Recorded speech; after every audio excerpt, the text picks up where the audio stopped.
हूं अंजलि और आप देख रहे हैं PRJ न्यूज। महाराष्ट्र भाजपा की 99 कैंडिडेट्स की पहली लिस्ट 79 पुराने, इनमें 10 SC ST, 13 महिलाएं, 3 निर्दलियों को भी टिकट। फडणवीस नागपुर दक्षिण पश्चिमी से लड़ेंगे। महाराष्ट्र विधानसभा चुनाव के लिए रविवार को बीजेपी ने 99 प्रत्याशियों की पहली लिस्ट जारी की।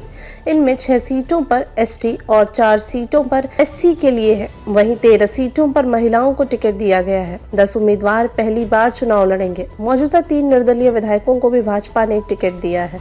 डिप्टी CM देवेंद्र फडणवीस नागपुर दक्षिण पश्चिम से, महाराष्ट्र भाजपा अध्यक्ष चंद्रशेखर बावनकुले कामठी से लड़ेंगे। महाराष्ट्र के पूर्व CM अशोक चव्हाण की बेटी श्रीजया चव्हाण को भी भोकर और पूर्व केंद्रीय मंत्री राव साहब दानवे के बेटे संतोष दानवे को भोकरदन सीट से टिकट दिया गया है। पार्टी ने 3 मौजूदा विधायकों का टिकट काटा है। भाजपा की पहली लिस्ट में 3 निर्दलीय महेश बाल्दी उरान, राजेश बाकाणे देवली, विनोद अग्रवाल गोंदिया शामिल है। विधानसभा अध्यक्ष राहुल नार्वेकर को कोलाबा से और रितेश राणे को कंकावली से चुनाव लड़ेंगे। नार्वेकर शिवसेना और NCP विधायकों की सदस्यता खत्म नहीं करने को लेकर विपक्ष के निशाने पर है। रितेश राणे मुस्लिम विरोधी बयानों को लेकर विवादों में है।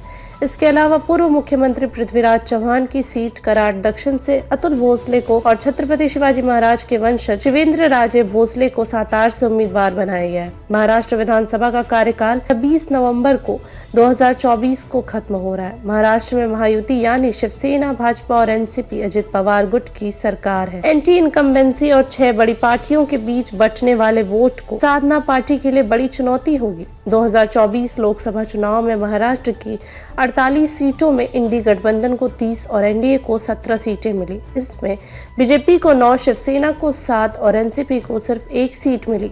भाजपा को 23 सीटों का नुकसान हुआ। 2019 लोकसभा चुनाव से NDA को 41 सीटें मिली थी। 2014 में यह आंकड़ा 42 था, यानी आधे से भी कम। 2024 लोकसभा चुनाव के हिसाब से भाजपा 60 सीटों के आसपास सिमट जाएगी। विपक्षी गठबंधन के एक सर्वे में राज्य की 288 सीटों पर MBA यानी महाविकास आघाड़ी को 160 सीटें मिलने का अनुमान जताया गया है। भाजपा के लिए मराठा आंदोलन सबसे बड़ी चुनौती है। खबरों में अब तक लिए बस इतना ही। मिलते हैं फिर ऐसी ही बड़ी खबर के साथ। तब तक के लिए नमस्कार और देखते रहिए PRJ न्यूज।